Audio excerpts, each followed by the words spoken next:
Hello, and welcome to the most advanced and modern CSS course in the world. I'm really excited to have you in this massive course, and I promise you made the right choice by joining me in this adventure. Now, without further ado, I want to give you a quick overview of how the course is organized, the projects that are included in the course, and what exactly you are going to learn. So, the course contains a total of 7 sections with over 20 hours of content. We start with section 2, where we're going to jump right into our first project and start learning some advanced CSS.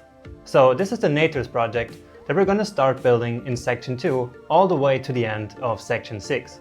It's a huge landing page that I designed specifically to teach you a lot of different new CSS properties and techniques, animations, advanced responsive design, CSS architecture, and much more. And you see that there are a lot of effects going on here on this page. Now, in section 3, we take a detailed look at how CSS actually works behind the scenes. And we're also going to talk a bit about CSS architecture, so that you can gain the kind of knowledge that many CSS developers out there don't have. Next up, I will introduce you to SASS and to the NPM ecosystem, which will give you a whole new set of tools, allowing you to write and compile SASS code. Then, section 5 is the biggest part of the course. And this is where we will continue building the Natures project that I showed you, and where you will learn countless new CSS properties and features. After that, in section 6, we keep building the Natures project, but now with a heavy focus on advanced responsive design. In section 7, we then build a whole new project, this time using the immense power of Flexbox. So I will introduce you to this amazing new technology, and then we build this entire modern-looking project called Trello, using Flexbox and some other stuff that I'm going to show you as well. And finally, you're going to learn the latest cutting-edge CSS grid layout technology. So in section 8, I'm going to teach you the very fundamentals of CSS grid, and then in section 9, we will build yet another project, which is called Nexter, and uses CSS grids for a large variety of UI elements, so that you can apply grids to many different real-world situations. Alright, so that is a broad overview of the course structure. Now, in all the videos, I always do my best to explain every single details of the techniques that I'm using, or the technologies that I'm introducing. But sometimes you may still have a question about any of the topics that you're learning. And that's fantastic, because asking questions is great. Or maybe you just run into a problem with your code and need help fixing it, because it doesn't really work the way it should. Either way, you will always get support and help in the Udemy Q&A section. So at the bottom of the video that you're watching, you will find a question section for that specific video. And whenever you have a question, you can check out if other students may have asked the same question. And if not, you can just post your own question. And you will then get friendly support so that you're back to writing code as fast as possible. And now, just to finish, I designed this course for you, to bring your CSS skills to the most modern and advanced level, and to give you the tools so that you can build any web page or app that you can imagine from the ground up. And so we cover everything that all the other courses don't cover, so that you can become the confident front-end web developer that you want to be. That is my main goal with this course. And with that being said, let's finally get started with it.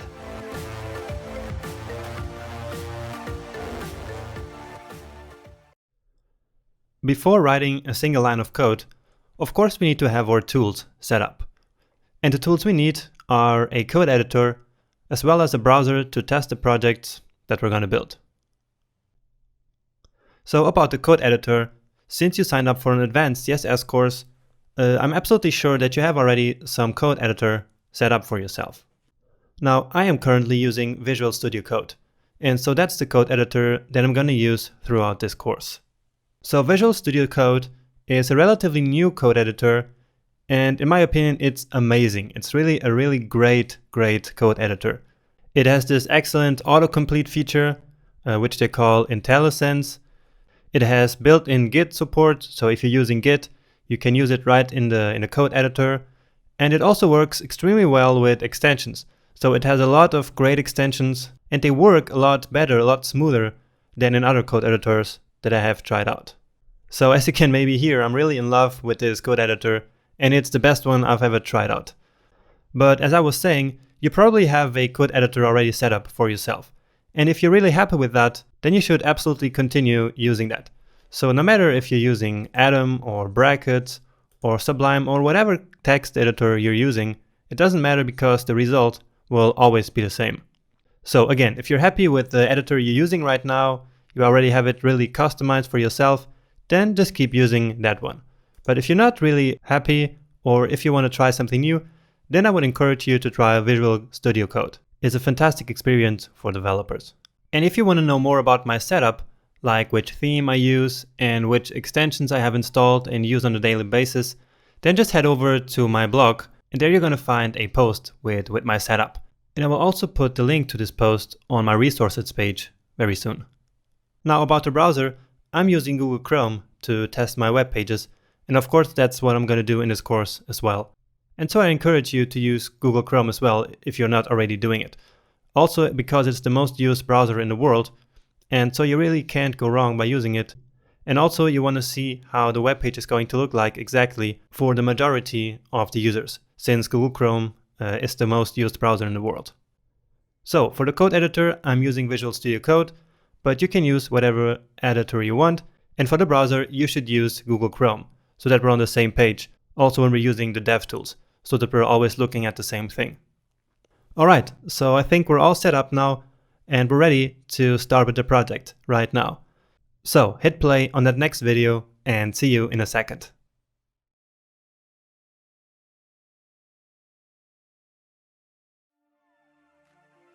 Hello, and welcome to the first section of the course. Are you excited to finally get started? That's great, because in this section we're going to start building our first project with HTML and some pretty advanced CSS. We're not going to dive into SASS just yet, because that requires some more preparation. But don't worry, we're going to start coding SASS a bit later, of course.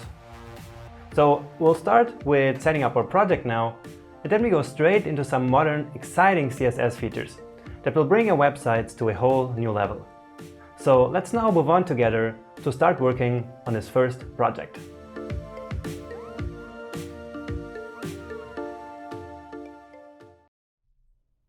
In this lecture, I just want to quickly show you the project that we're going to build over the next couple of sections, and also show you the starter files and assets for the project. So, and here it is. This is the project we're going to build, and it's called Tours. And it's a website, like a landing page, for a fictional company that offers tours in the nature, so Tours. And I designed and built this project exclusively just for this course. So let's take a look at the web page. So it has all this modern look and feel that you can see here. It has these nice animations, alright? So here we have like some features of the company, so for these tours that they offer. And here you also have these nice animations. And then down here, and this is, I think, the coolest part. So we have this animated cards. So you see when you hover these cards, then they turn like this. Then you have this nice button here that you can click. So a really cool effect. And you're going to learn all of this with the most modern CSS techniques. And what's also really cool is, as soon as you hit this button here, you see what happens? It opens like this pop-up. And again, this is pure CSS. No JavaScript needed for all of this. And we can nicely close it, and then it has this effect where it fades out. And then down here we have the next section, which is like for reviews. And you see that it actually has this video here going on in the background. So people in my HTML and CSS course, they were asking me all the time, how do I do a background video? And so now in this course, it's finally here. So we have a whole section with these cool effects here again, and also this nice background video going on. And then finally in the end we have this form, which also has this nice modern look and feel, and it has some great features that I will show you as well. So for example, when you start filling out this field, then the full name text here, it just slides down, you see? You saw that? So the full name went down, and now when I delete it, it goes back. So really cool. Once again, this is CSS only. Then there's radio buttons here, not these default radio buttons that you see everywhere. These are customly designed radio buttons just for this project. And then in the end, it's just a simple footer here. So this is the web page that we're going to build. And I spent a lot of time designing this to make it a really exciting project for you. And I believe it is a real cool project in order to learn and use tons of these new features for CSS that I have for you in this course. Oh, and I almost forgot the navigation here. So of course our website also has a navigation, and maybe you saw that it stays here all the time when we scroll. Okay, so this is a fixed position. And as soon as we hit, it has this nice animation. And then when we hover the items, it actually has this animation effect as well. So you see there's a lot of animation effects going on, a lot of cool design elements. And yeah, that's what I wanted to do with this project. And of course, if we hit this button again, then it closes the navigation. And you also see this nice effect going on with the opening and closing. So we're going to do all of that over the next couple of sections. Now about the starter files, I hope that you already downloaded them. But if you didn't, then just follow the instructions that I gave you in the first section of the course. So anyway, I already have the starter files here on my desktop as usual. So it's this folder, and there's just a simple HTML file in there and our images. So the images that we're going to use for the page, and also the background video here, of course, that I showed you before, and all these background images and logos and the hero image for the first section.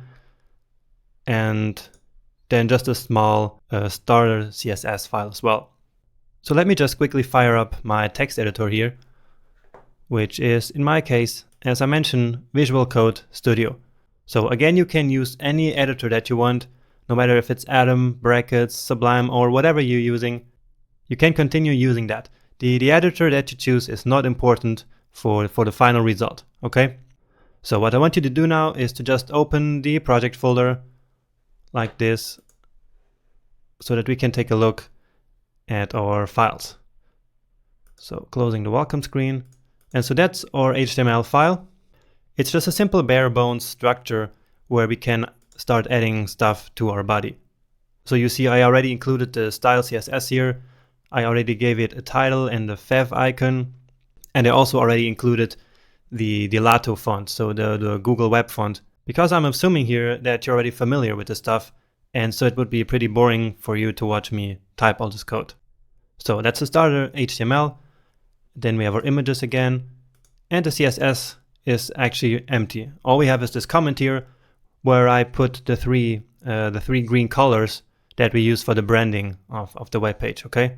So these are the three greens that we're going to use. So I think that's it for this video. So we saw the project, we saw the starter files, we have everything opened up in our code editor, and so we're ready to go. So let's start coding in a second in the next video.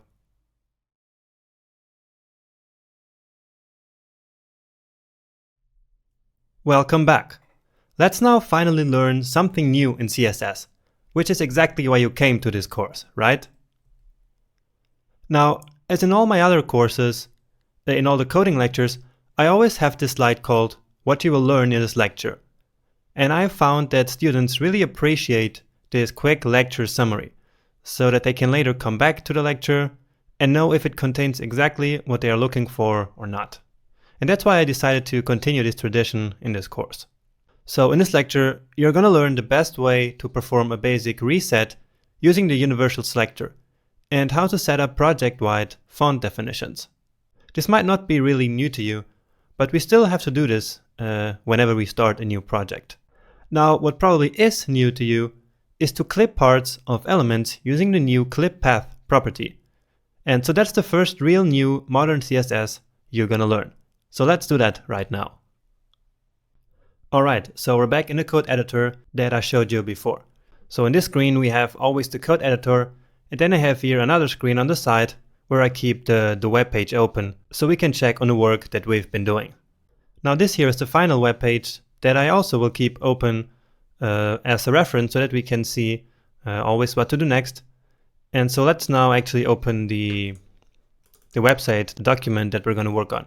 So it's this index.html, of course, in the project folder. So in my case it's on the desktop, but maybe in your case it's somewhere else. But let's go open this index.html file for now. And of course it's still empty because we didn't write any code yet, right? Now later on, we're going to open this index.html in a slightly different way. So we're basically going to create a small local web server. But for now, this works just fine. All right, so let's go back now to the editor. Now to start, let's write the HTML for the header element. So just for this here, this part, this green big element. So all of this will be our header.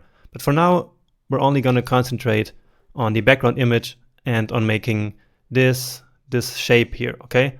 So that's what we're going to focus on in this lecture. So we're going to use the HTML5 header element, and we're also going to give it a class called header. If you're wondering why we're giving it a class name instead of just selecting it in the CSS using the header element selector, it's because we want a class name on each and every element here in the HTML. But we're going to talk a bit more about CSS architecture later in the course, where all of this will make sense. Okay, and just for now, let's simply put some text here. So some text, and that's enough for the HTML for now. Remember, we just want this big box with the background image and the color and then that shape that we just saw, okay? So let's now head over to our CSS file and start writing some CSS.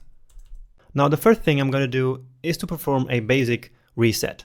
And maybe if you took my other CSS course, then you might remember that I used something called normalize.css in order to make a cross-browser reset. So in order to make every browser render the page in the exact same way. Now doing so is still valid, but I have found that browsers are actually getting better and better and more consistent in the way that they render a website. And so that's no longer really necessary. And so I don't do it anymore. And so let's just do a simple reset using the universal selector.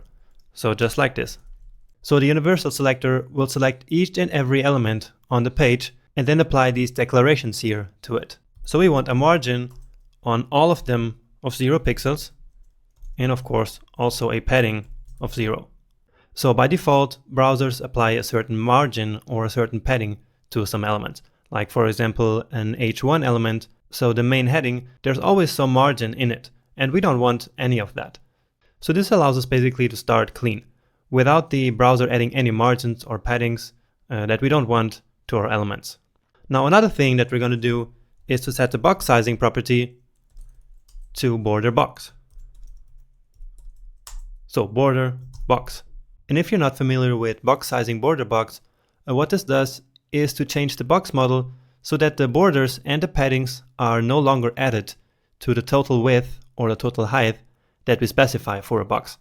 So without this, any paddings and borders are added to the height or the width of an element, which really isn't helpful for us. And so with this, we're getting rid of that behavior. All right, and next, let's set some overall font properties for the entire web page. And this time, we're not going to do it in the universal selector, but in the body element selector. And why do we do it this way?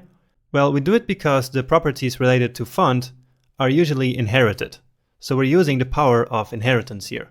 And I'm going to explain everything there is about inheritance in the next section. So we have a whole lecture just about inheritance in CSS.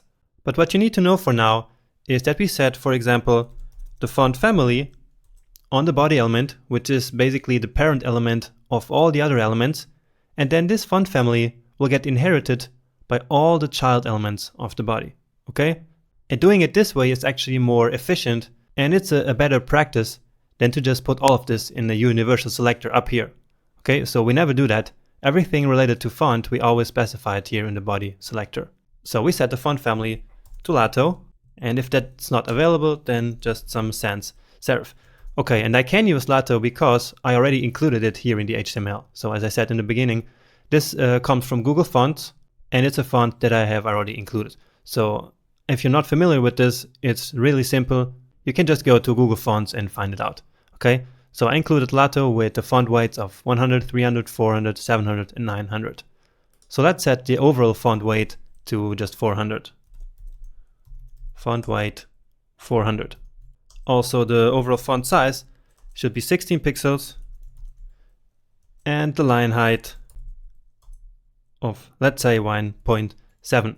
So basically line height 1.7 means that it's 1.7 times bigger than the predefined line height that we would have without this.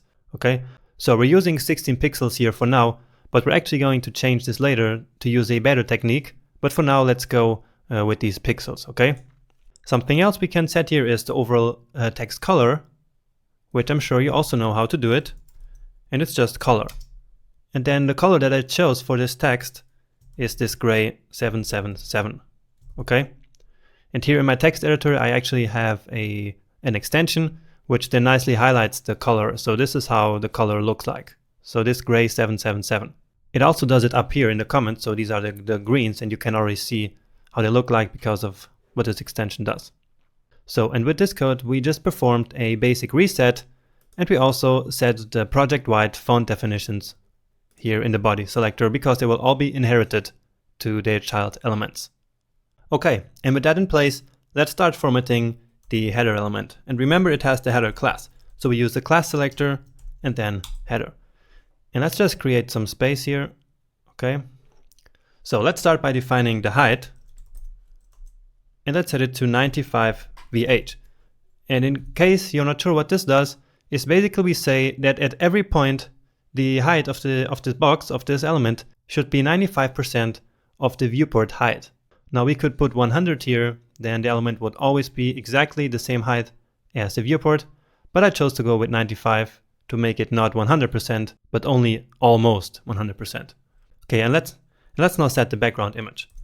So I start typing background, but instead of having to write all the way until background and then image, I can just start writing image right now because the text editor will recognize that I'm looking for background image.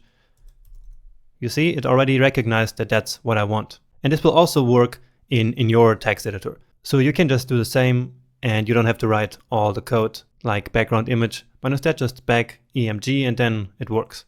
So press enter and that's it. Now the background image that we want is here in the image folder. So it is called hero, I think. Yes, so that's the one we want, right? You see, it's this one here. Okay. And we specify an image by writing URL and then specifying the path to the image. Now we're currently in the CSS folder, so we first have to go one folder up to go into the project folder. And so it's /,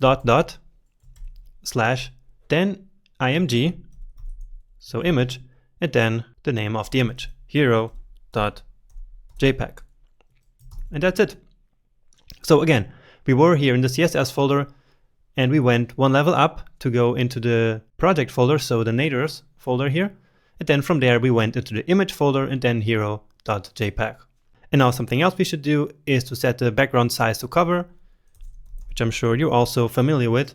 So again, I do this trick. I just write back, and then I start writing size. So return, and that's it. And cover is what I want here. And what cover does is that whatever the width of the viewport or the element, it will always try to fit the element inside of the box. So let's now take a look on what that looks like. So this one is it, refresh, and here we go. So our background image, it adapts nicely to the viewport, I hope. And yeah, it does.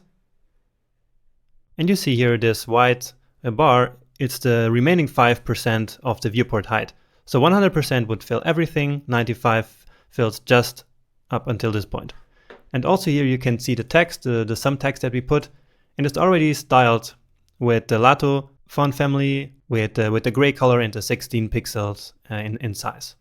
Now something else we could do here is to set the background position. So background position, and we can set it to top. So let's see what that does. So it looks like it did nothing, but actually it does, because what it does is to ensure that whatever the viewport size is, that this top of the image here always stays at the top of the container. So you see now here, as we go up, the bottom of the image gets cropped, but the top of the image stays the same, right? So it's this what I'm talking about.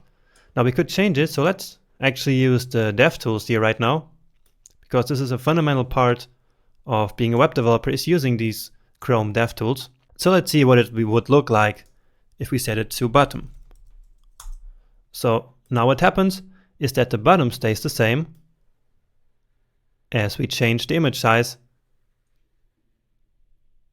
So the bottom stays the same and it changes up there. Now what we also can do is to set it to center. Okay, and so what it will do now is to always stay at the center. And so it will now probably crop out at the top and at the bottom. So you see? Yeah, that's what happens now. So basically it's in the middle here now where it stays the same, but at the bottom and the top it is cropped out, you see? Alright, but we of course want it at the top. Okay, next up we want that nice green gradient all over the image. And how do we do that? We use background image again, because to specify gradients we always use the background image property. Now we already have the background image property here with the image. So what can we do? We simply specify a second one. And what we do is to use the comma. Now we want the background to stay on top, and so it actually has to be the first background image that we specify. So we put our gradient here and then comma the image. Okay, so let's put actually the linear gradient here. So linear gradient and then the colors that we want. And we actually have the colors up here. So we start with the light green on one side. So I paste it here and then comma, and on the other side the dark green. Okay, makes sense. So we have basically two background images, one on top of the other. The first one is the linear gradient going from this color to this color, and then after that, so basically below that, is this hero image. Now another parameter that we can specify in the linear gradient is basically to where the gradient should go. So we can say to right. And so now CSS understands that it should start on the left side and go to the right. So let's see if that worked. Can close the DevTools and then reload. And yeah, that's it. So we have the gradient going from the left side with the first green, the lighter one going to the right side with the darker green. Now we could also say to top or to button or to left. And we can also do something else, which is specifying two directions. So we say to right, bottom. And so now the gradient will go to the right bottom corner, starting probably at the left top, right? So let's see if that's what happens. And yeah, I hope you saw it change. So now it goes from here all the way there. So only one thing left to do is to actually make the image below it visible, right? And how can we do that?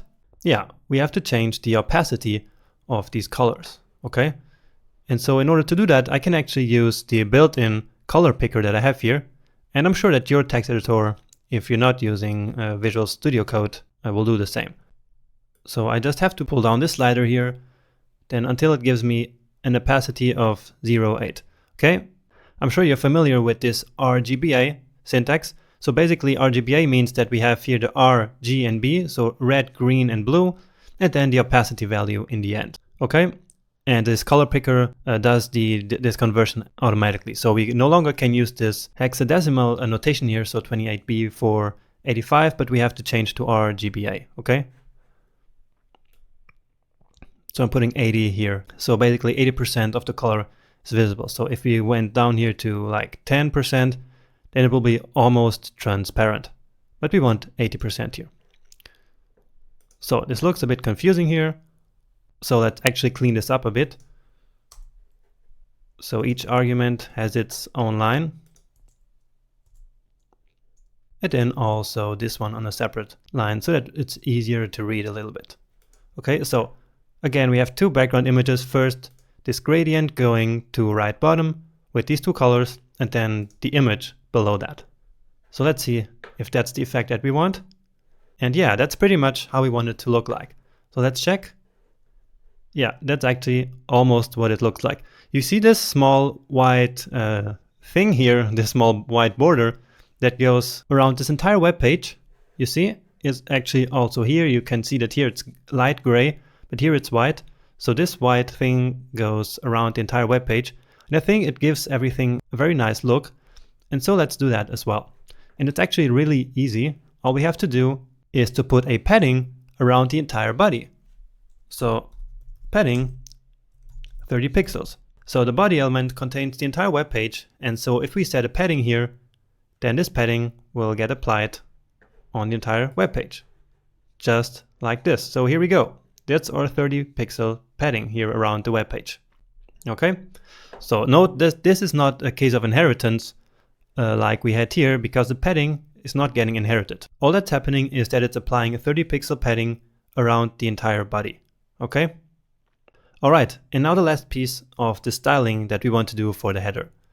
So what we want is now this kind of wedge that we can see here. And what this is to simply clip out this part of the image that would otherwise be here. Okay, so let's now do that. And for that we use the really modern CSS property called clip path. So clip path. And what we do in here is to specify a polygon in which the image or the element will still be visible. So we use the polygon function. So polygon, and in here we define a bunch of coordinates which define this polygon. So for now let me just put some placeholders here like x and epsilon, and we're going to specify these later on. Okay, x and epsilon. But first we need to take a look at the image to see how it actually should work. So this is our image, and this is how we want the final version to look. Alright, so what are the 4 coordinates of this polygon where we want the element to still be visible? It's this one here, right? So we're going to start here, this one, then here this coordinate, then this one, this corner, and then finally this one. And so all we need is to specify these 4 corners in order to obtain this polygon. And we're going to start here at the top left corner and then move clockwise. So this one first, then this one, then the third one, and then the final one. So in relation to this point here, where do we want the first point to be? We want it to be exactly here, right? So we don't want to move it anything in the x-axis. So it's just like this. This is x. And we don't want it to move in the epsilon axis. So also not this way. So it's just 0, 0. We want it to stay in the same place. So 0 and 0. Okay? So in the x direction, we don't want it to change. And in the epsilon direction, we also don't want it to change. So let's now take a look at the second point. So this one here. So counting from here, from the left side, we want it to change in the x direction, right? So all the way until this point, we want the polygon to go, right? And so what is this point here? How far away is it from the left side? We can simply say it's 100%. So it's going to be 100% of the width of this element away from the left side, from here. Okay, so we can just say that x should be 100%. And now epsilon in the epsilon direction, we don't want to change it at all, right? Okay, and now the third coordinate is this one. So it's the same in the x direction, right? So it's still 100% in the x direction, but now the epsilon is what changes here. So let's just put some random number there, okay? So x is still the same, 100%, and now from the top, we want it to be at some point. Let's just say 50%. Or we could also specify this in pixels or in any other unit that we want. So for example, I can say 200 pixels, okay? Alright, and now the last coordinate is this one here, the fourth. So in x, we're back to 0 here, right? Because remember that this side here is the reference. And so we don't move anything in the x direction, so this way. We did move, however, in the epsilon direction. So going from here, we did all the way down to the end of the element. So we want 100%. So in x it's 0, and in epsilon it's 100%. And that's it. So let's see if this actually worked. And now, here it is. Alright, great. So these are the 200 pixels that we specify here in this coordinate for the epsilon direction. Let's now inspect this element. And we can now change here some stuff so that you can see how this changes. So imagine that here for the second coordinate, so this one here, we wouldn't put 100 pixels, but let's say, we wouldn't put 100%, but we would put, let's say, 500 pixel. Okay, that makes sense, right? Because we have 500 in the x direction and 0 in the epsilon direction. We can also change that, of course. Let's say we have 100 pixels here, then it looks like that. Alright, now what I want you to try here is to make a triangle of this, okay? I'm pretty sure that after this explanation you should already understand how it works, right? So try to pause the video and try to do a triangle here, okay? So did you manage to make it work? This is how I would do it. So let's just get rid of all of this. And now the first coordinate should be here in the center, right? So we have x 50% and on epsilon 0%, right? And now we want this bottom corner here. So x is 100% and epsilon is also 100%, right? And now finally it's this bottom corner here. And so here we have x0 and epsilon is 100%. So 0 and 100%. And here we go. So here we have our triangle, right? So if you want to make a triangle, it's like this. Now you can do lots of different things with this. And there's actually a very cool tool, which is called the Clippy, this one here. And I'm going to put it on my resource reference page so that you can check it out later. And here you just need to click on one of these. Let's say we want a right arrow like this, okay, to get a bit crazy. And then all we have to do is to copy this CSS code here. Now let's just copy these numbers because we already have the clip path property written out, right? Just to make a final test, final experiment. All right, so it works like this, okay? So now we have an arrow. Okay, but we don't want any arrow. We just want our element to look like in the example page. And so here what we will do is not to specify a percentage, but the unit of viewport height, such as we did here for the height of the element. And so in here I will say 75% of the viewport height, okay? So let's look how this looks like now. And that's it. So now if we change the viewport height, it will also change dynamically this little interval here, right? And if I close this completely, then it looks like this. And it looks the exact same way as our original, right? See? That's how it looks like. Awesome. So I know this is a bit complicated to understand, this clip path property and the polygon we have to write, but try to wrap your head around it, and then it's actually not so complicated. So I hope that this first coding lecture of the course was quite fun and that you already learned something new here. We're already making great progress, and to continue with this header, just come with me right to the next lecture. See you there.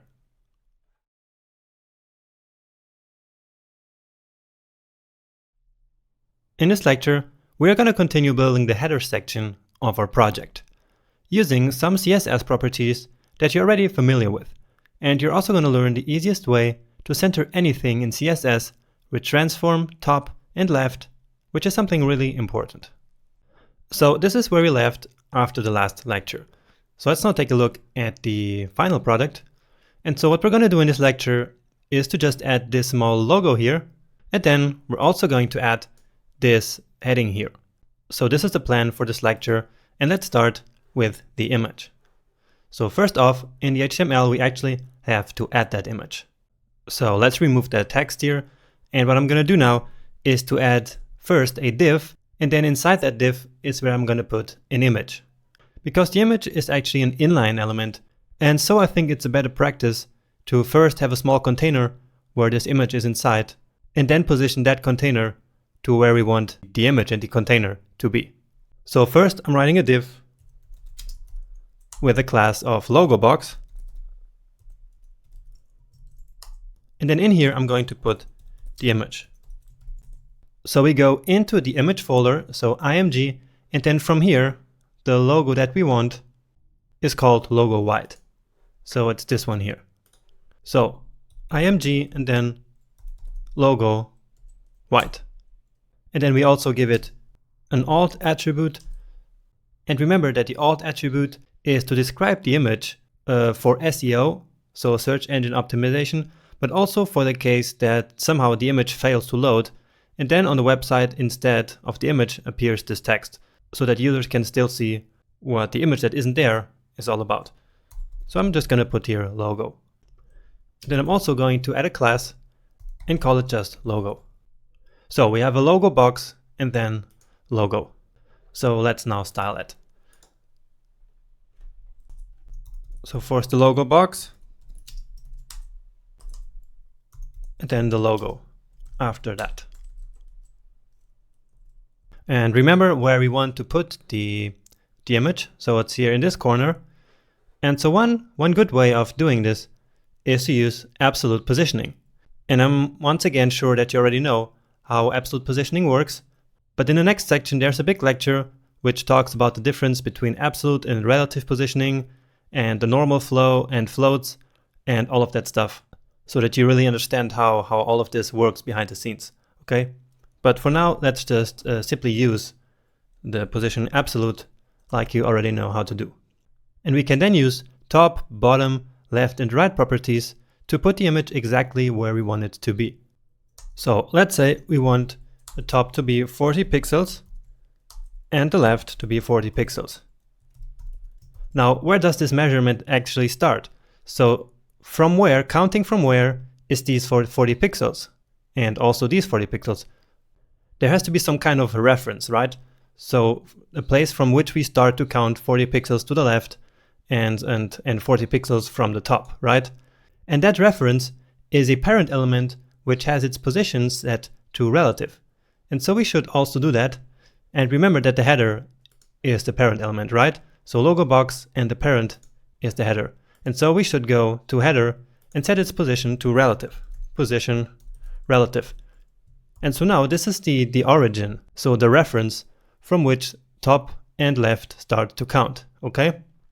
Now just before we check if this already looks good, let's just specify the size of the image itself. So we say height 35 pixels. That should be okay. And then the width will scale accordingly. So we don't even have to specify it. All we do is to specify the height, and the width will be automatically figured out by the browser. We could instead also set the width, and then the height would be figured out by the browser, but I'd prefer to do it like this. I always prefer to control the height of the elements. So let's now take a look. And indeed, there it is. Okay, so this part is completed. Let's now take care of this primary heading that we have here. So this one here, right? So back to the HTML, right after this logo box, we will have our primary heading. So I'm going to use the h1 element and call it heading primary. All right. Now let's actually go back to take a look at how we want this. So we want it basically to have two parts. So we have this entire text here, but this is all the h1. Remember that the h1 is the single most important heading on the page, which is important for Google or for any other search engine to figure out what our web page is all about. And so it's important that we basically put the title of our web page in there. Now we could only just put outdoors in there, so make this the h1, and then, for example, make an h2 here for the secondary header, and put this is where life happens in there. But that's not what we want, because we don't want our primary text or title of the website to say just outdoors, right? We want all of this text.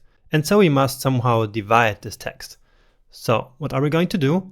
We are going to use the span element. And the span element is perfect for this because remember that a span is simply to style some text differently. And so we can just put two span elements in here, one for each part, one for the top and one for the bottom. So span class heading primary main, and then the same for the part in the bottom. So let's call it sub. So the first one says outdoors, and down here is where life happens.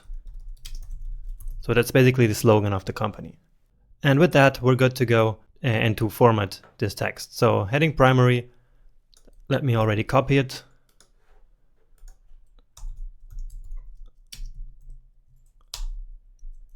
And then also main, and then also for the sub. So the first thing that we want is the color to be white, and that is just this FFF code. So in RGB, FFF is basically the same as saying this one here, okay? And you see that both of them are the complete white. So the presence of all the colors at the same time. So it's complete red, complete green, and complete blue. Okay, but this is enough. Now another thing that we want is the text to be uppercase. So we say text transform uppercase. And for now that should be enough. Let's just take a look. And alright, so our text is already here, it's already white. It's not quite where we want it to be, but we're going to take care of that later. Next, what we want to do is to put this on top and this below it, right? So we want outdoors on top, and then after that, this part here. Also, this text should be bigger and this one smaller. And also, as you see, it has this huge spacing here. So I did this to make it look really big, to give it some space to breathe. I think this looks like outdoors. It looks great with all this spacing. That's why I decided to go this way. So let's style it like this in the code here. So what should we do in order to put these two parts of the text one under another? Do you have any idea of a good way of doing this? I think the best way is to display them both as block level elements. Because remember that block elements occupy the entire width that they have available, and more importantly for this case, they create line breaks after and before them. And so that's exactly what we want.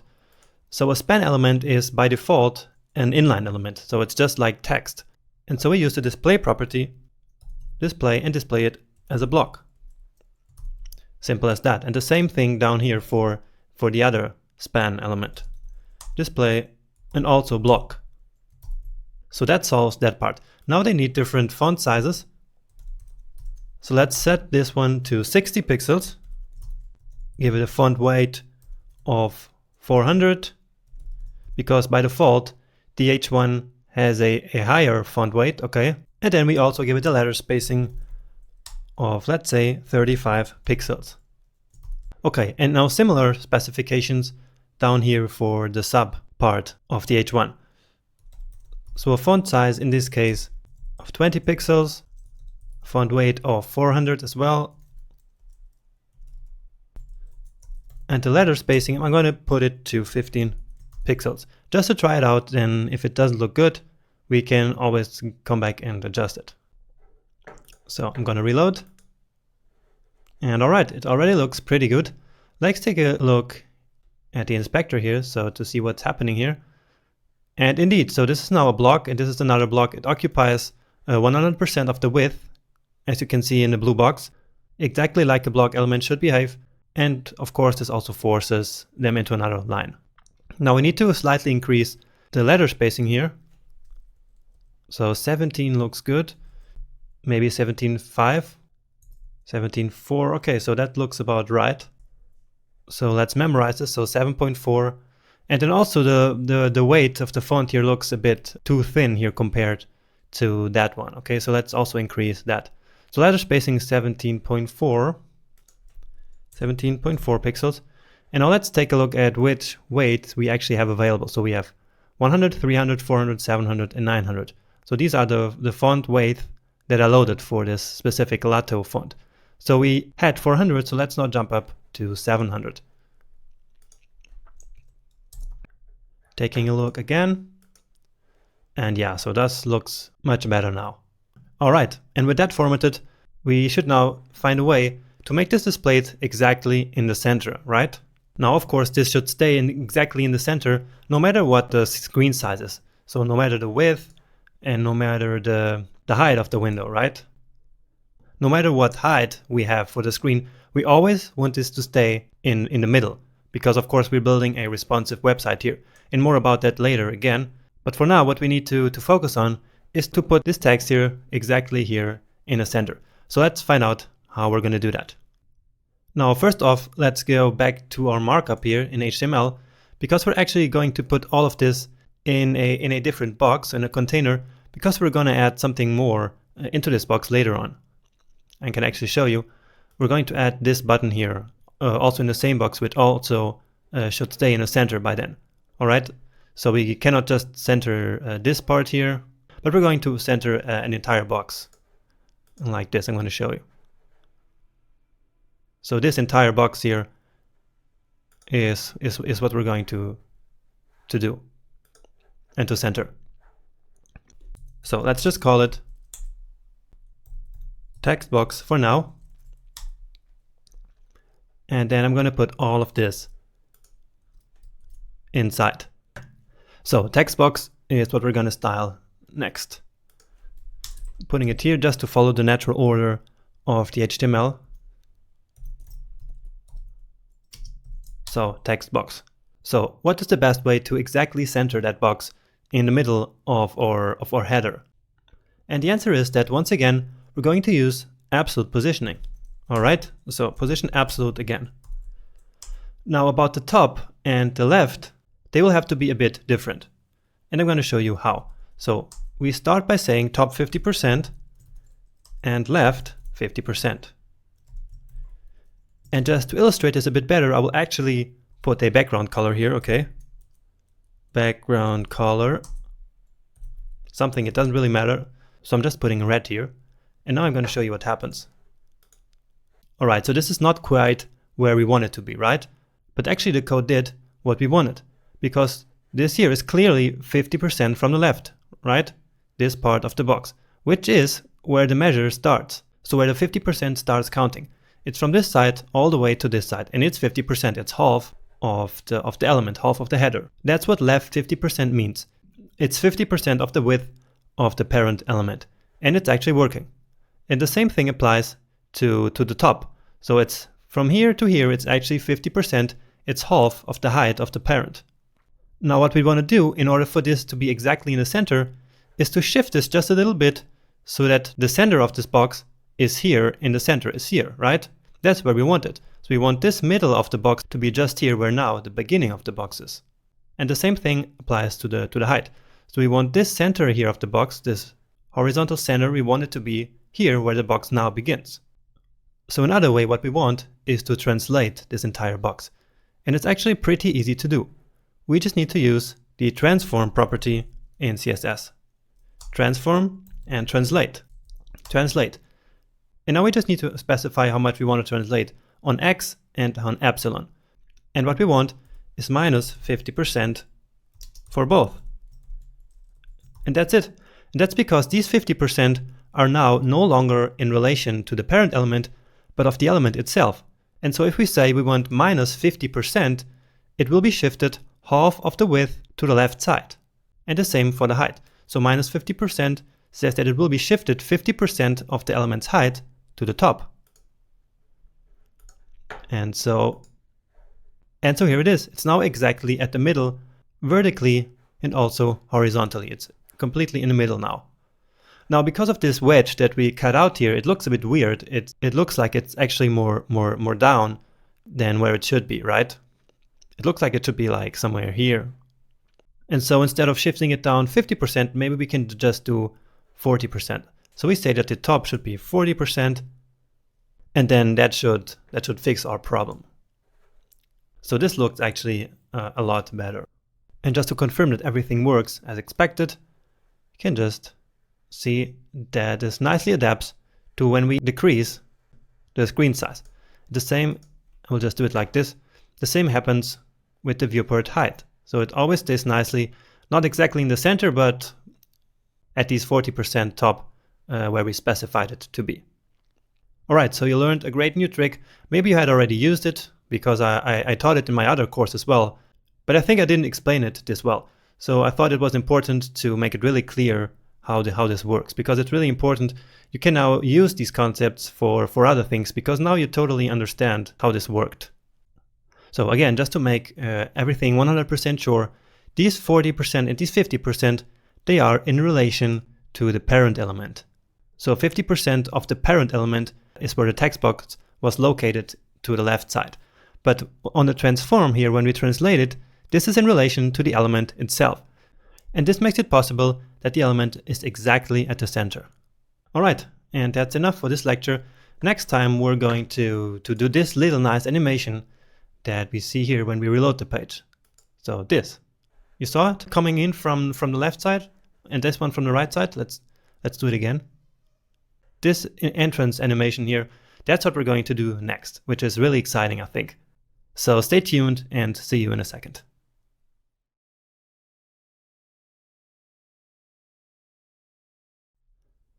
It's now time for a very cool lecture, and one that I'm really excited about, because we're going to talk about how to implement CSS animations.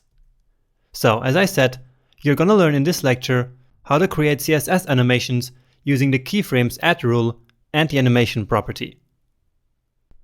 So what we're trying to do is this animation that we're gonna see here. So watch carefully at these two parts here of our H1 element. So this one fades in and it also moves in from the right side here, right? And this one moves in from the left side and it also fades in. So let's take a look again. So that's it. This one fades from the left and this one fades in from the right. So let's code these animations in CSS, and it's really cool, believe me. Now there are generally two types of animations in CSS. The first one, which is also the easier one, is to just use the transition property and then change the properties that we want to animate on an event, like when we hover the element. And I'm sure that you're familiar with this method, and if not, don't worry, because we're going to use in the next lecture.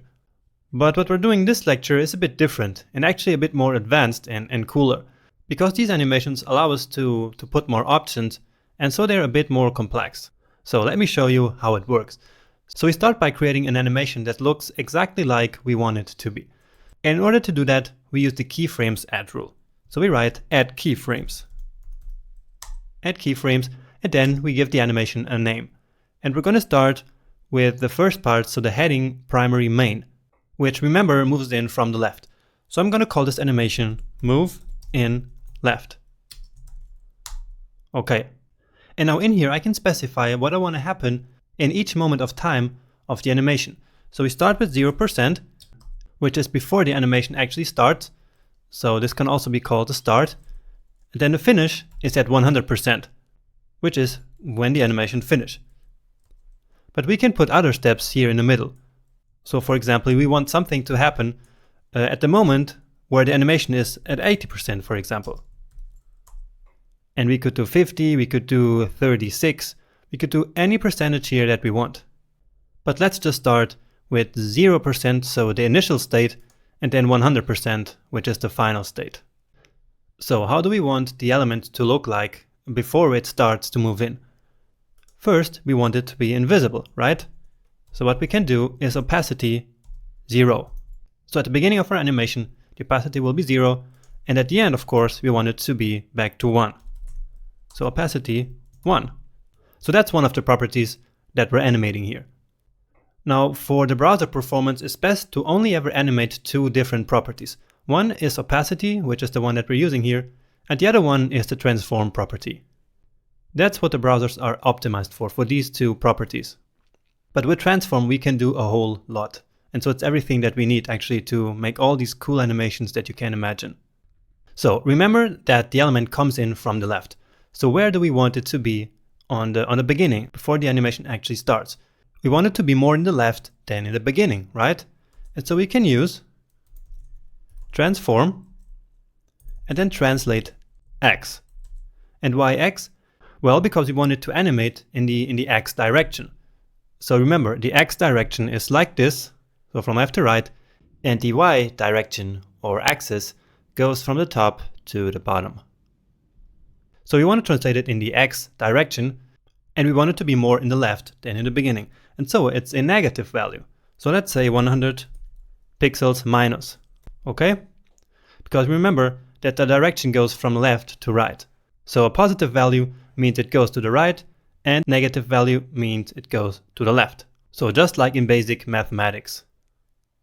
Alright, but moving back here, how do we want it to be when we are at 100%? We simply want it to look the way that it looks now, right? And so we say translate 0. And why 0? Well, because if we translate it 0, then it's going to look exactly the way that it looks right now. Makes sense? So this is the very basic animation, just with the initial and the final state. So let's now actually apply this animation. And so for an animation to work, there are only two properties that we have to really specify, which are called animation name. So an animation name, which is the name of the animation we just wrote, and so it's move in left. Move in left. And then the animation duration. Okay, animation duration. And so this is the time that the animation should take. just to see it in the beginning, let's put 3 seconds. So it takes a longer time so we can see if it's actually working. You can actually put 5 seconds, then it takes even a bit longer. So these are the only properties that are required for an animation to work. Now there are a lot more properties, but I'm going to show them to you in a second. For now, let's just see if this actually works. And so we need to reload our page now. And yeah, you see it's working. Great, amazing, right? This is really fantastic. So let me play it again. So it's happening really slow because we specified it for 5 seconds, but we can then change that. Now let me play the original one again. And you see that in this version, it actually first goes a bit in that direction and then it moves back, right? Let me play it again. So it's this small movement in this direction. So how do you think we are going to do that? What do you think? And that's right, we're going to use this 80% here. So what we can say here is that we want it to be, at this point, translate X to be 20 pixels, for example. Because remember, if we're specifying a positive value here, it will go to the right side. So the final position is 0. The initial position is a lot more to the left. And then this intermediate position, let's say, is a bit more to the right. So let's check it out. And yeah, nice. That's really nice. Let's just put it a bit slower now that we have this animation really going on already. So just in 1 second. All right, maybe that's a bit too much. I will leave it just at 10 pixels. Great. So this already works. Now I told you that there are other properties for animations that we can also specify. So let's take a look at them. The first one is that we can set a delay. So animation delay, let's say 3 seconds. And so now before this animation starts to play, it will first wait 3 seconds. So let's take a look. All right, so here we go. So it waited 3 seconds. So 1, 2, 3, and there it goes. Okay, so that's the animation delay. Now we can also do something else. I'm actually going to comment out this part that we don't want, because this is just to show you, but I will not delete it so that you can still see it, because these properties can be very useful sometimes. Okay, another one that we can do is an animation count. Animation iteration count. So if we set this to, let's say, 3, then the animation will simply happen 3 times. So let's check that out as well. So 1, 2, 3. Okay, but we also don't want this one to happen, so I'm putting it here in the commented code. And then one that is actually quite important, which is the animation timing function. So this is a function which defines how the animation will proceed. So how fast or how slow these parameters that we specified here happen over time. And there are different built-in animation functions, for example, ease out. So ease out, for example, let's take a look at it now. Probably going to look a bit similar, but there are different timing functions. So I already have this one here open. So we have ease, ease in, ease out, and then all of these built-in animation timing functions. So for example, with the ease in function, the animation will start slower and then accelerate over time. And with ease out, it's the opposite. So it will start faster and then it will become slower by the end.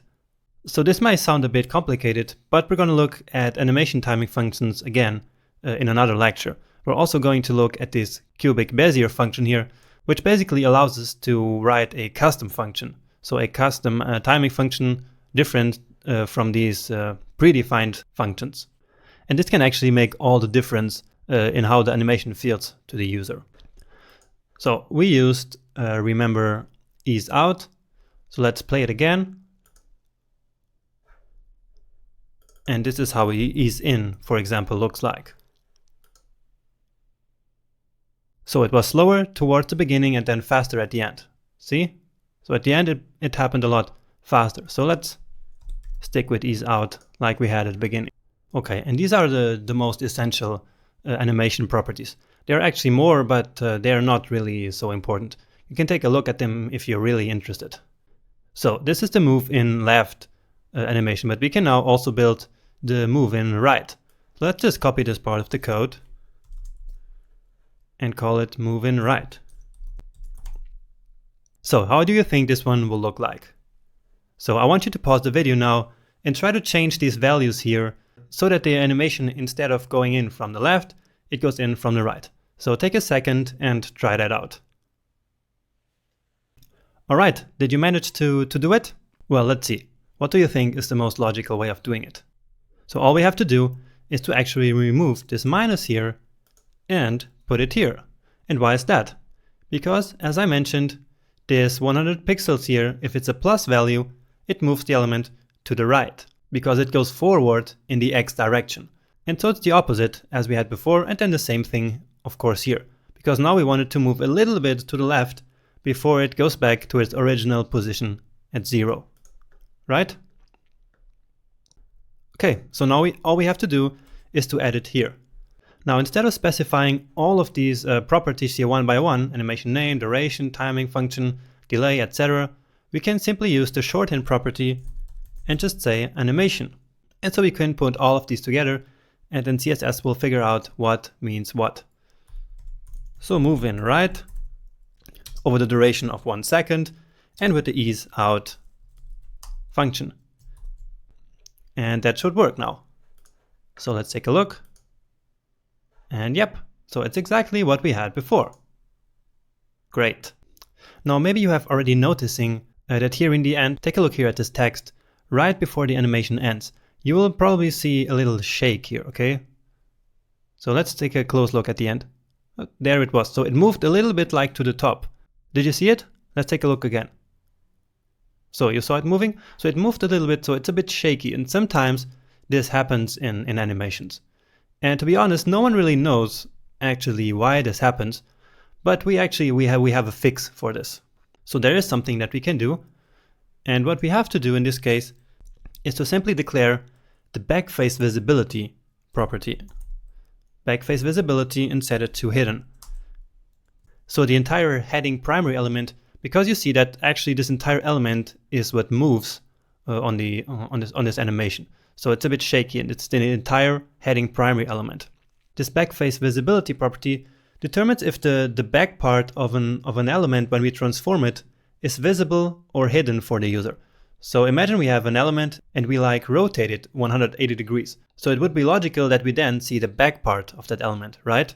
But if we use backface visibility hidden, then that back part, so that part that's behind the element, let's say, that part actually gets hidden.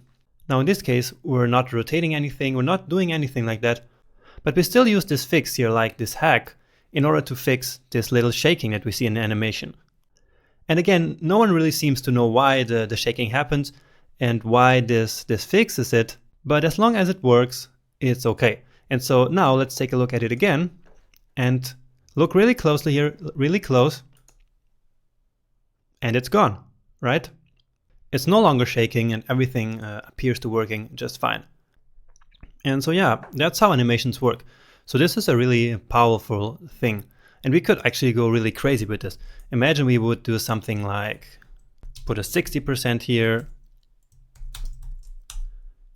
and say transform at this point should be rotate.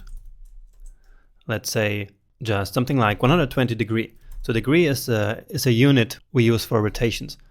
And we can also say that in the beginning it should be rotate minus 50 degrees. So just some random numbers here to try out to see what happens, okay? Not really sure how it's gonna look like. So it's this crazy thing, you see? Let me play it again to you. So this is just something crazy, just to show you the power that we have here with these animations. To make it a bit more realistic, let's say we rotate it 360 degrees.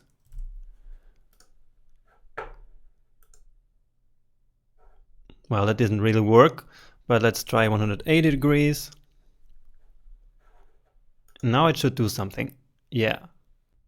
So it starts just right, then it rotates until 70%, I believe, or what was it? Yeah, 60%, and then it went back to the initial position because we didn't specify anything here. We could actually put this one here as well. So we're just playing around here with the numbers. You don't really have to follow this. I just wanted to show you that there's not really a limit. So this actually looked the same. Let me try it again, 180 this time. And well, I guess it didn't work exactly because we have to put it here in this step as well. So let's put it here as well, just to play around a little bit. And here we go. So let me close this one and of course delete this little thing that we did here, because this is just what we want it to be. You saw I selected two things at the same time. You saw that? I'm sure you can do that as well in your code editor, and sometimes it's really handy. So for example, I have this transform. If I want to select the next one, I just have to hit Command D here in this Visual Studio Code. But the same thing works in Atom or brackets or whatever. So if I just hit Command D and D and D, then I have all of these transforms selected, and you see that the cursor is blinking here. And then I can delete, and I can write something else if I want. And it's happening in all these places at the same time. All right?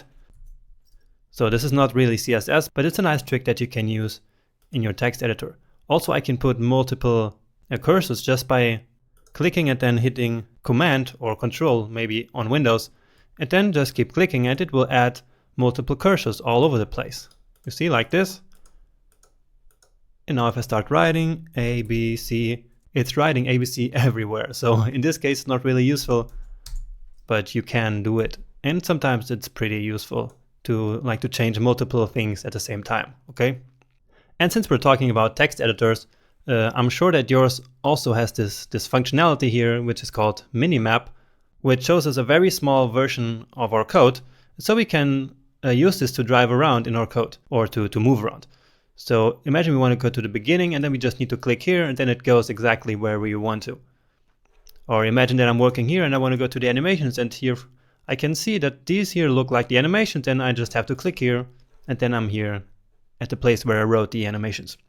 So instead of scrolling all the way up and down, imagine we have 500 lines of CSS, then this becomes really useful. And so once again, this is also in your code editor. You just have to turn it on if it's not turned on by default. Only if you like it, of course. But I think it's pretty helpful sometimes. Okay, and that was the goal that I had for this lecture.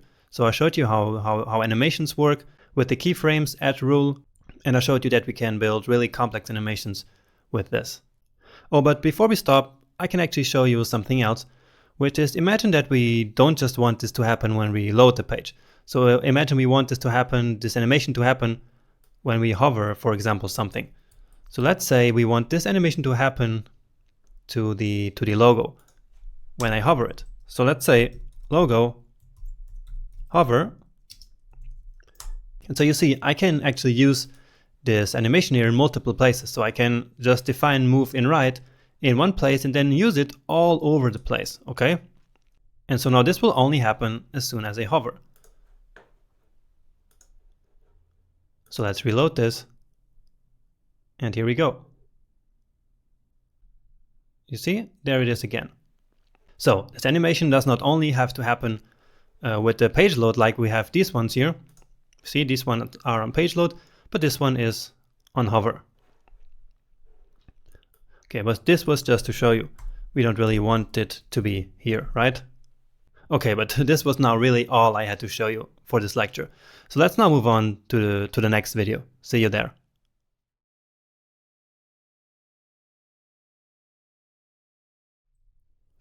We're almost done building the first section of our page.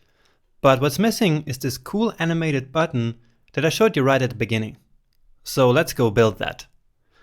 And by coding up this button, you will learn techniques that are going to be useful in countless situations in the future.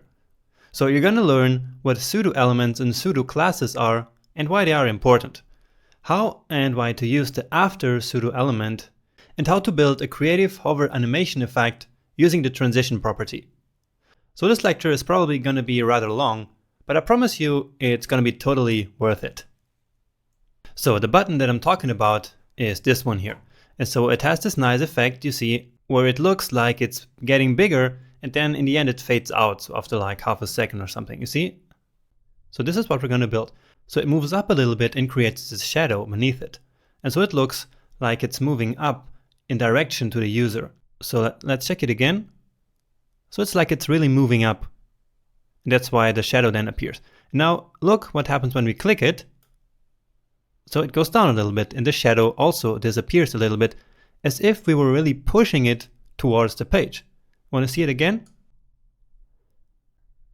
So we hover it, it elevates, and then as we click it, it looks like it's going back down. And you can see it because it moves down and because the shadow gets a little bit smaller. So you see? There it is. Then it actually moves down, but let's see it again. And there it is. Right? So let's first code up that part where this functionality happens, and then later we're going to care about this white part that looks like it's like flying out or something. It's growing bigger and bigger and then disappears. So back to our markup here. Remember that I was saying that we were going to add something here to this text box. And what I mean is, of course, this button. So the button will be an anchor element. So A, for now with an href of nothing, so leading to nothing, which is this hash symbol. And then of course we need to give it some class. And I'm going to call it as usual button, but at the same time I'm giving it another class calling button white. Because we're going to have multiple buttons on a page, some will be white and some will be green, but most of the functionality is the same, only the color changes. And so I'm going to put the styles about the color here in this class, and the stuff that doesn't change from the white to the green button in this button class. So we've done this before, at least in my other HTML course, and so this should be nothing new to you. It's just a good practice. Alright, and the text which we have on this link, on this button, is discover our tours. Just like this. And so let's now start styling the button element down here. So you see our CSS file is getting rather long. We're already at 121 lines here, but don't worry, we're gonna think about architecture and all that stuff a bit later. So for now in this section we're just focusing on getting this code ready here and getting this header element ready. And we're gonna think about organizational aspects of our code a bit later. So with this we select the button element, but since it's a link, I'm sure you already know that we should do it like this. Alright, and what is this? So this here is a pseudo class. It's the link pseudo class. And pseudo classes are a special state of a selector. So this link here is the state of the button selector. So like when a user hovers an element, or when a checkbox is clicked, or if we want to select a last child, and many other possibilities. So we use pseudo classes to style elements under a special condition. And it's a very important concept that we're going to use all the time. So the link is a special state of a selector when it is an anchor element. So it functions as a link.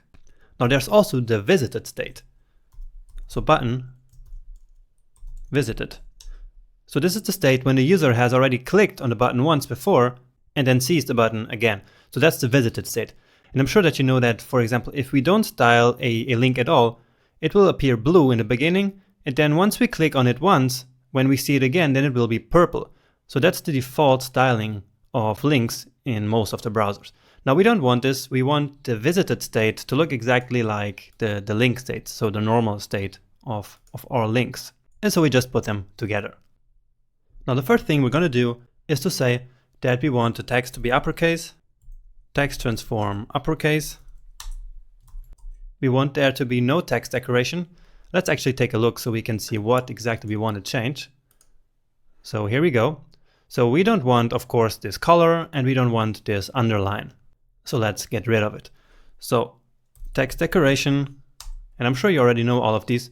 That's why these properties that are not really new to you, I'm not really explaining what they're doing, okay? So none, and then the text we want to be gray. Now remember that we're going to have multiple colors for the button. And so in the white button, the text will be this dark gray, but in the green button, it will probably be white. And so that's something that we have to do in this external class. So let me already create that actually. So it's called button white. And so here we're going to have a background color of white, of course, background color. And you saw I did this trick where I just write a couple of letters and then the text editor figures out which property I want. And this way I have to type less code. So white, as we saw already, FFF, and the color should be 777, as we already used before. Now we also want some padding around the button, of course, so let's specify that as well. And once again, I'm sure you're already familiar with how the shorten property of padding works. So we can specify only one value, and then it will apply everywhere, so top, bottom, left, and right. Or we can also write two values. Then the first one will be for top and bottom, and the second one will be for left and right. So let's say 15 pixels and 40 pixels. So now we have a padding at the top and at the bottom of 15 pixels, and left and right 40 pixels. And we could also write four numbers. Then the first one would be top, the second would be right, the third one would be the bottom, and the fourth one would be for the left side. Okay, now check this out, but I will tell you already that it's not going to work as expected, because it's occupying here the space on the top of this other text where it shouldn't. And that's because it's right now an inline element. So this button here is right now an inline element because it's simply text, but we should display it as an inline block. In this way, the box model works on this element as if it was just a normal block element, okay? So we should always do this if we want to give some paddings or some heights or width to elements, okay? Now another thing that I noticed here, let me just refresh this. So now it has its own space. Another thing that we want is this actually to be here in the middle of this box, right? So how could we do that? How could we achieve this button to be in the center of the box? Do you think we should use absolute positioning or transforms like we did before? Well, I don't think so, because that would really be overkill. It would be way too much for this very simple problem.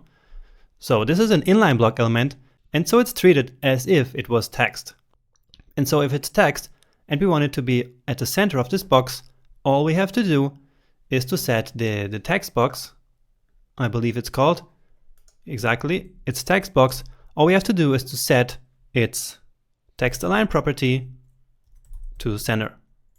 And that's it. So now it's going to center the text that is inside of the box, including, of course, the button. So just to be sure, yeah, here it goes. And since we're here, let's also add here some white space between this heading element and the button. So how do we do white space? Exactly, we use the margin property. And in this case, we just want margin at the bottom. So we say margin bottom, and let's say we want 60 pixels. All right, I'm not going to check it right now. We're going to check it later on. So this is the link and the visited state. Now let's take care actually of the hover state. So button hover. So another pseudo class to select a different and special state of this element. So what do we want to happen? Remember, the first thing is for this element to move up. So how can we do that? We use transform, such as we did before. So you see, transform is something really, really important. It's an extremely important property that we're using all the time to create cool and modern effects where elements move around or even rotate or stuff. So transform is really important. So now we want to translate it, and we want it to move up. So which direction is that? X or Y? And it's right, it's direction Y, of course. And we want it to move up. So we use a negative value. And that's because in CSS, the epsilon axis moves from the top to the bottom. So it's like from the top to the bottom. And if we want to move up, we have to go the other way around. And so it's negative. So to go up, it's a negative value. So negative -3 pixels in this case. So that's for the hover. Now when we clicked it, remember, it looked a bit different. So it's the active state. Remember, when we click an element, then that's called the active state. So it's the active pseudo class. So remember what it looked like when we clicked it? Again, it's a translate because again, it moved. And this time we're only moving it 1 pixel up. So this 1 pixel up, so this -1 pixel is in relation to the initial state, so the link state, not to the hover. So it's not -1 pixel in relation to the hover state, but it's always here related to the initial link state, okay? So let's check that out. So the margin is there and we hover, so it goes up. No animation so far, but it goes up. And when we click, it goes down a bit, right? So cool. Now all we have to do is to animate this and then also add these shadows. But first let's actually add the rounded corners. So border radius. And here we can put a really high number, like let's say even 100 pixels or something. And then what it will do is to simply shape it like this here on the edges. So if you put 200 or 500 pixels, it will all still be the same, okay?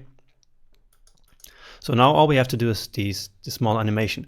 And so remember that in the last lecture I said that there are two types of animations. The first one is to simply use the transition property, which is the easier one, and the more complex one is the method that we used, which was to really specify the steps of the animations with the keyframes add rule. Now in this case that's not necessary at all. All we have to do is to use the transition property, transition, and now we have to just specify which properties we want to animate.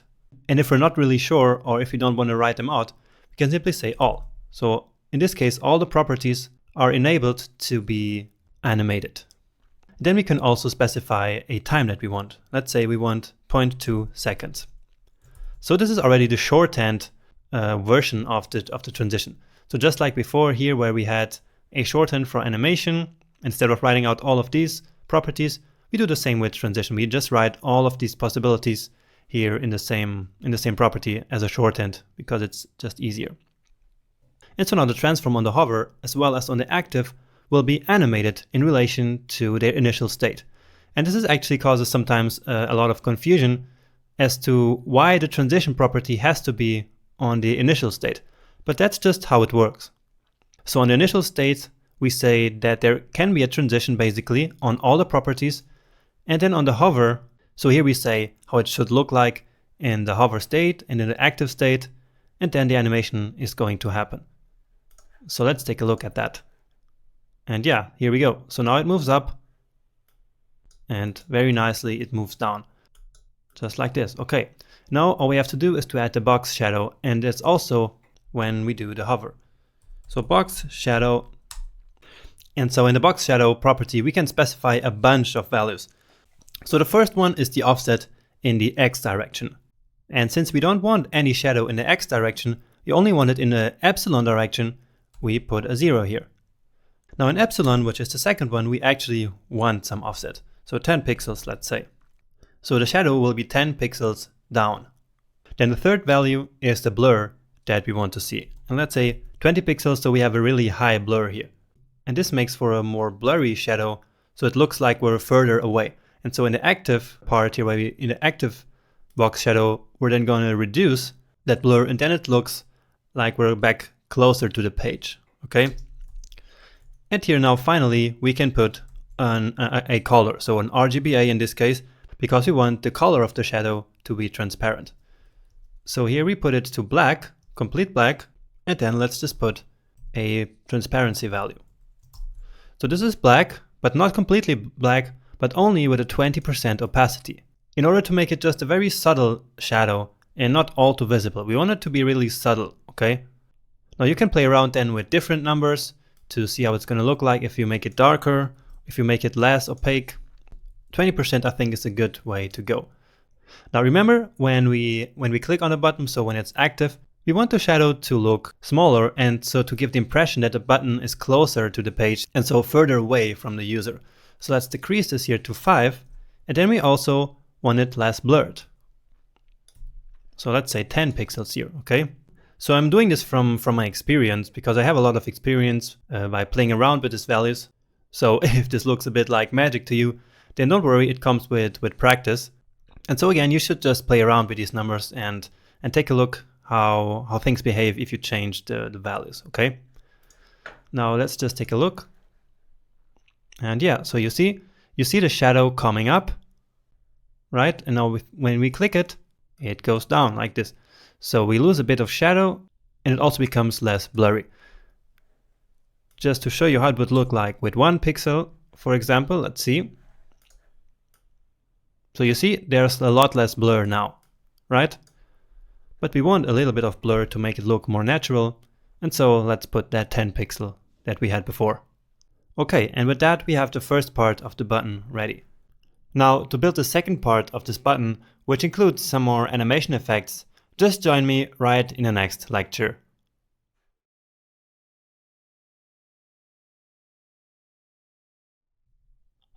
So let's now continue building our animated button. So this is the final page and the final button. And what we're missing here is this white part that looks like it zooms out to infinity when we hover, and it comes back when we hover out. You see? So this nice effect. It's not really necessary, of course, to add this, but it was a great opportunity to show you the power of CSS and of pseudo elements. So let me show you how we do it. So as I said, we're going to use pseudo elements. And pseudo elements allow us to style certain parts of elements. And for example, the after pseudo element that we're going to use adds like a virtual element right after the element that we're selecting. And we can then style that element. And so using this after pseudo element can be really powerful to do some cool effects. And once you master it, you're going to want to use it all the time. So let me just add the after pseudo element. So the trick here is to add an element that looks exactly like the button that we already have, but we put it behind the button. And when we hover out of the button, then this hidden pseudo element basically goes back behind the button, okay? So let's see how we can do this. First, in order for an after pseudo element to actually appear on the page, we need to specify its content property. So that's always necessary. It doesn't matter what the content is, it can even be empty like we're going to do here, but we have to specify it, otherwise it's not going to appear. And the same thing with the display property. So we have to specify the display property. And in this case, we're going to say it's an inline block because the button that we have is also an inline block. And so again, we want it to be exactly the same. We want it to look the same. So we want to have a height of 100% and we want to have a width of 100% as well. And this works because the after pseudo element is basically treated like a child of the button. And so if we say that we want the height to be 100%, that's 100% of the width of the button. And so suppose that the button has 100 pixels of height and 50 pixels of width. And so this after pseudo element will have the exact same dimensions if we set it to 100%, okay? Now the border radius should also be the same. 100 pixels, so something really big. And now we also want it to be white. But in order for it to be white, we actually should make another after pseudo element, but this time for the button right. So let's put it here. Then after. Okay. And so background color should be white. All right, now let's just see on our page if it actually shows up. So right now it still looks like it's part of our element, and so we should change that. So what we want to do, remember, is to put it behind our actual button. So how can we do that? And we use absolute positioning. So position, absolute, and then we just say it should be 0 from the top and 0 from the left. Now remember that this absolute positioning needs to have a reference. And the reference is the first element with the relative position that it can find. Now in this case it would be the header, because remember we did that before, but we don't want it to be the header. We want it to be hidden after the button. And so the reference should be the button.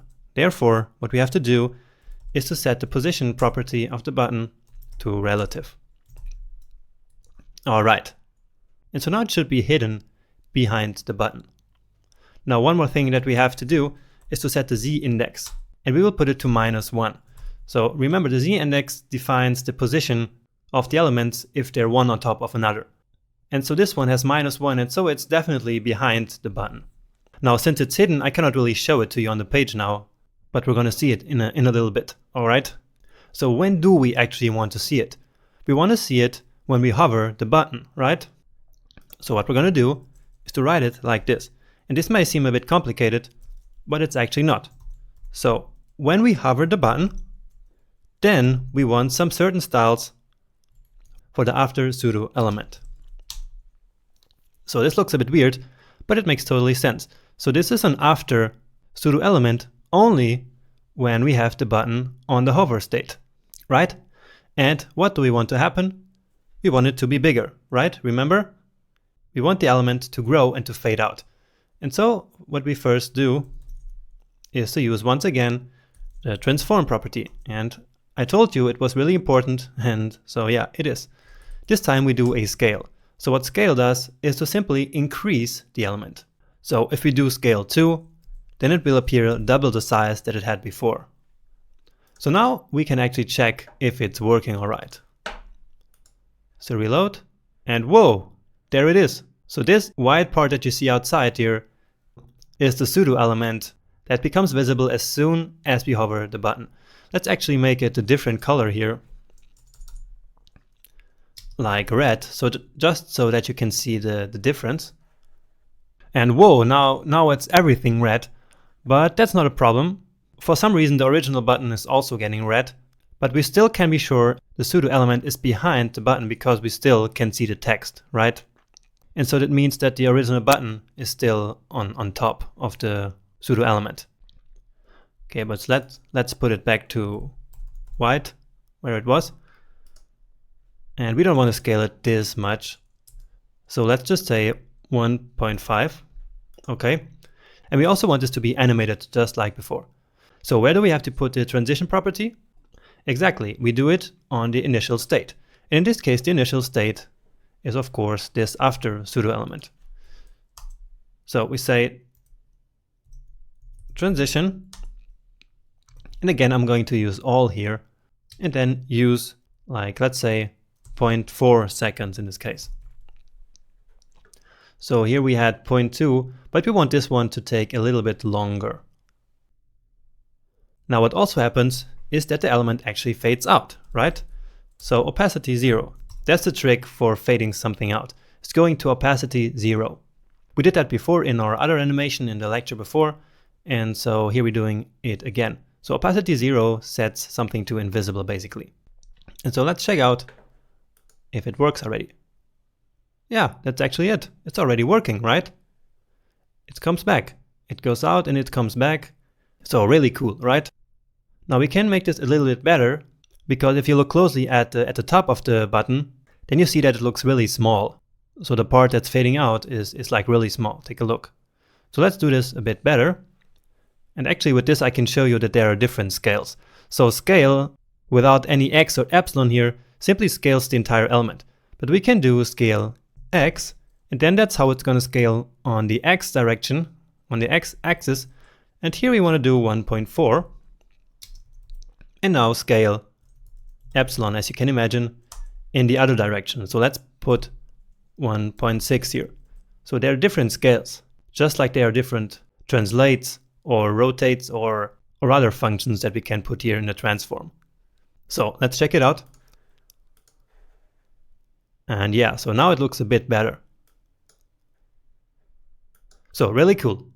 There's just one thing left here, because take a look here what happens when we load the page. You saw this? This came up moving from the button. So first we saw these two elements coming in like we coded before, and then the button came up from the button to this position. So let's very quickly code up another animation for that, and we're going to put it here after this one. Actually, I'm going to copy it because it's pretty similar. So move in, let's say bottom now, from the bottom. This time we don't need any 80% because it's just from one point to the other. And now I'm going to leave it to you to specify this here, what we should put here, okay? So pause the video and try to figure out how this should look like, okay? So, did you figure it out? How should the button be positioned right in the beginning before the animation starts? It should be a bit lower than its current position, right? Because it's moving in from the button to its original position. And so we can do translate epsilon this time and put something like 30 pixels in here. That's because remember, for the epsilon direction, it goes like this. So from top to bottom. So if we want to move it down, it's a positive value. All right. And let's now actually use this animation. Now again, there will be multiple buttons like this, but I only want this animation to happen on this particular button. And so what I'm going to do is to create a new class on the button. So button animated, and only this button will have this class. Okay, so let's put it here, button animated, and then in here I will put the animation. So animation, and I'm going to use the shorthand property that I showed you before, and now it's called move in bottom, and let's use a 0.5 second animation, and we're going to use an ease out this time. Okay, now plus what we're going to do is to have a delay. So we don't want to start it at the same time as the others. We want it to start slightly later. So maybe not 1 entire second, which is the animation time of the other 2 animations, but maybe just 75% of that. So 0.75 seconds, okay? So I told you that we could put all of these values in the same animation property. So this is the animation name, the animation duration, the animation timing function, and the animation delay. So let's take a look at what happens here.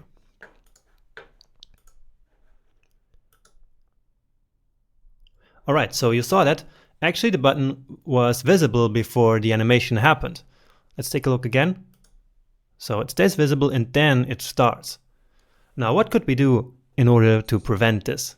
We could simply put these initial states on the button, but that would be highly impractical, right? Wouldn't make much sense. So there is another property related to animations, and this one is called animation fill mode. So animation fill mode, and now we can set it to backwards. And what this does is that it will automatically apply the styles of the 0% before the animation starts. So again, these styles will now be applied before the animation starts, simply by using the animation fill mode and set it to backwards. So pretty amazing, right? So it's really simple solution to this problem. And so let's try it again. And yep, so here it works. All right, and that's it for this lecture and actually for this section. So we've come a long way so far, and we already coded a bunch of really cool stuff, I think. We already have the header already completed. Only what's missing here is this navigation, but it's a bit too complex for now, so we're gonna leave it for another time, okay? But for now, we've come far enough with this project that it's now time to show you a little bit how CSS actually works behind the scenes. So I have a couple of really great lectures coming up, which I spent a lot of time building for you, but they will be really insightful and helpful, I hope. So review what we just did in this section maybe, or you can just move on to the next one right now. Anyway, see you next time.